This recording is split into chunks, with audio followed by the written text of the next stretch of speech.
গণেশের এরকম গজমুণ্ড কেন? মুণ্ডের এরকম বিকৃতি তো আলাদা কোনো দেবতার ক্ষেত্রে দেখা যায় না।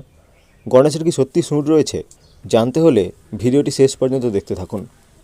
আমাদের পুরাণের অনেক কাহিনী রূপক এবং উপকথার মোড়কে আবৃত, কল্পনার শাখাপুষ্পে পল্লবিত। ওইসব রহস্য উন্মোচন করে যথার্থ ব্যাখ্যাটি বুঝতে না পারা পর্যন্ত আর্যখ্রিস্টীয় সংস্কৃতির প্রকৃত রূপটি ধরা যাবে না। যুক্তিবাদী মনের কাছে এইসব আজগুবি অবাস্তব কাহিনীগুলি অর্জনীয় বলেই মনে হবে। কাল এগিয়ে চলেছে। 50 বছর আগে যে অসম্ভব ছিল, এখন আর তা অসম্ভব নেই।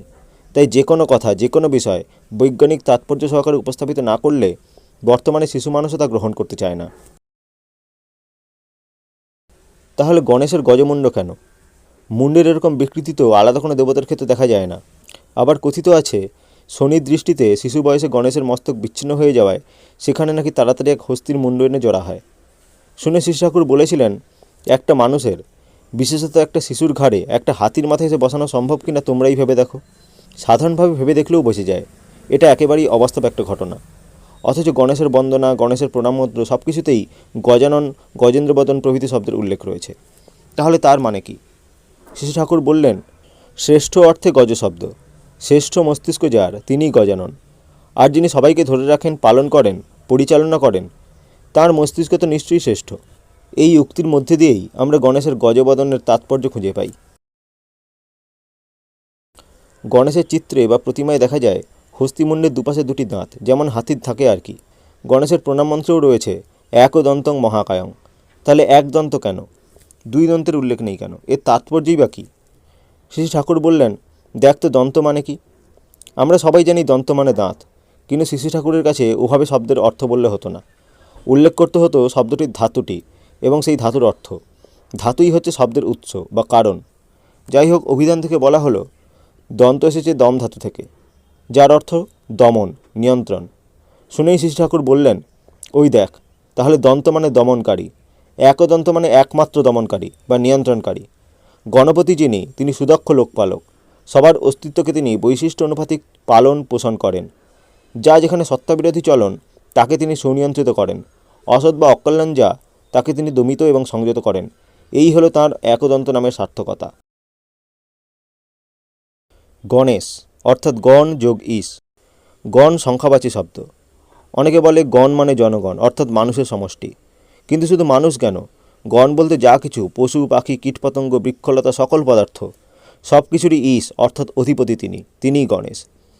ইস শব্দের উৎপত্তি সংস্কৃত ইস ধাতু থেকে, মানে আধিপত্য। আধিপত্যের মধ্যে আছে অধিপতি। অধিপতির আবার দুটি শব্দ, অধি যোগ পতি। অধির উৎপত্তি ধা ধাতু থেকে, যার অর্থ ধারণ, এবং পতির উৎপত্তি পা ধাতু থেকে, যার অর্থ পালন। তাহলে অধিপতি মানে যিনি ধারণ পালন করেন।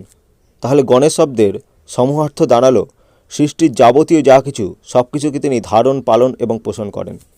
এই কারণেই হয়তো দেব পূজায় গণেশের পূজা হয় সবার আগে। তিনি সবার ধারয়িতা, পোষয়িতা এবং পালয়িতা। তাঁকে অর্ঘ্য দিয়ে প্রণাম করে তবে পূজা শুরু হয়। গণেশের পিতা আবার শিব এবং মাতা দুর্গা। শিব অর্থাৎ যিনি মঙ্গল স্বরূপ, তাঁর থেকেই তিনি আবির্ভূত। গণকে যিনি পালন এবং রক্ষণ করবেন, তিনি অবশ্যই মঙ্গল বিধায়ক, কারণ মঙ্গল না হলে হবে অমঙ্গল। তাই গণেশ শিব সম্ভব, মঙ্গল থেকেই জাত। জননী তাঁর দুর্গা। দুর্গা মানে জীবনের দুর্গা স্বরূপা যিনি, যার কাছে সমস্ত অশুভ শক্তি প্রতিহত, বিপর্যস্ত ও বিনষ্ট হয়। সমস্ত অকল্যাণের বিরুদ্ধে দুর্গা হয়ে আছেন যিনি, তিনিই তো মা দুর্গা। গণেশ জননী তিনি। এই হলো গণেশের পিতামাতা শিব এবং দুর্গা হওয়ার তাৎপর্য। গণেশকে বলা হয় সিদ্ধিদাতা। তাঁকে পূজা করলে সিদ্ধি লাভ হয়। এই সিদ্ধি কথাটার অর্থ কী? সিদ্ধ হওয়া মানে কাজে, কথায়, চলায় দক্ষ কুশল হয়ে ওঠা। যে ব্যক্তি কুশল কৌশলী হয়ে চলতে পারে, বলতে পারে, কাজ করতে পারে, সে জীবনে হটে যায় না, প্রতারিতও হয় না। এমনটি হতে চায় না কে? এমনতর চলন অধিগত করাই হলো সিদ্ধি লাভ করা। গণপতি যিনি, সবার স্থিতি ধারক এবং পালক যিনি, তাঁর পূজার ভিতর দিয়ে ওই ধারণ পালনের শক্তি আমাদের লাভ হয়। পূজা করারই বা মানে কি? গণপতির পূজাই বা কেমন? রোজ সন্ধ্যায় তাঁর সামনে একটু ধূপধুনা দেওয়া বা প্রদীপ নাচানো, নাকি বছরে একদিন খুব ধূপধাম সহ পাদ্য অর্ঘ্য সহকারে গণেশ পূজা করা? শ্রী ঠাকুর বলেন, শব্দের সঠিক অর্থটি পেতে গেলে তার ধাতুগত অর্থের উপরেই দাঁড়াতে হবে। সেই জন্য কোনো শব্দ সম্পর্কে কথা উঠলেই শ্রী ঠাকুর প্রথমেই ধাতুগত অর্থ দেখতে বলতেন। পূজা বলতে তাই শ্রী ঠাকুর অনুকূলচন্দ্র তাই কেবলমাত্র ধূপ ধুনা ফুলচন্দন সহকারে সাময়িক একটা অনুষ্ঠান বোঝেন না। পূজা শব্দস্থিত পূজ ধাতুর মানে হচ্ছে সম্বর্ধনা। শ্রী ঠাকুর বললেন, এই ঠিক, যাকে পূজা করছি তার গুণাবলী নিজের জীবনে এবং চরিত্রে মূর্ত করে তোলা চাই। তিনি যেমন চান সেইভাবে চলে তাকে অন্তরে বাড়িয়ে চলাতেই হয় পূজার সার্থকতা। এ না করে হাজার নৈবেদ্য সাজাই আর হাজার আলো রোশনাই করি, তাতে পূজা হবে না। গণেশ পূজা মানেও হলো গণপতির চলন চরিত্র, তাঁর ধারণ পালনী সম্বেগ, নিত্য অনুশীলনের মধ্য দিয়ে নিজের জীবনে মূর্ত করে তোলা। যে চলনে গণেশ গণযোগ ঈশ হয়ে উঠেছেন, আমাকেও সেই চলনে চলতে হবে। তাহলে সেটা শুধু দিনের মধ্যে 2-4 মিনিট বা একদিন হৈ হৈ করে সারার ব্যাপার নয়। এটা অনুশীলনের জন্য প্রয়োজন প্রতিক্ষণে একানুরক্তি, তীব্রতা এবং ক্রমাগতি। এই তিনের সমন্বয়ী চলনই মানুষকে পৌঁছে দিতে পারে সিদ্ধির সিংহদ্বারে। গণেশ মূর্তিতে দেখা যায় গণেশের হাত 4খানি। শ্রী ঠাকুর বললেন, 4 হাত মানে তাঁর 4 দিকে লক্ষ্য। তাঁর চারপাশে তিনি সমান নজর রেখে চলেন। কোনো দিক দিয়ে কোনো অসুবিধা যাতে না আসে, কোনো ত্রুটি বা অসম্পূর্ণতার আক্রমণে বিব্রত না হতে হয়, সেই জন্য তিনি সব দিকে লক্ষ্য রাখেন। চারিদিকে দেখে চলার এই স্বভাবকে শ্রী ঠাকুর বলেছেন চতুরতা। সংস্কৃতে চতুর অর্থ 4। তার সঙ্গে সম্বন্ধান্বিত করেই শ্রী ঠাকুর বাংলা চতুর শব্দ ব্যবহার করেছেন।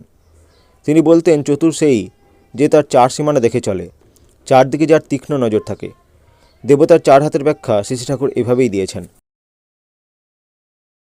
গণেশের বাহন মুশিক বা ইঁদুর।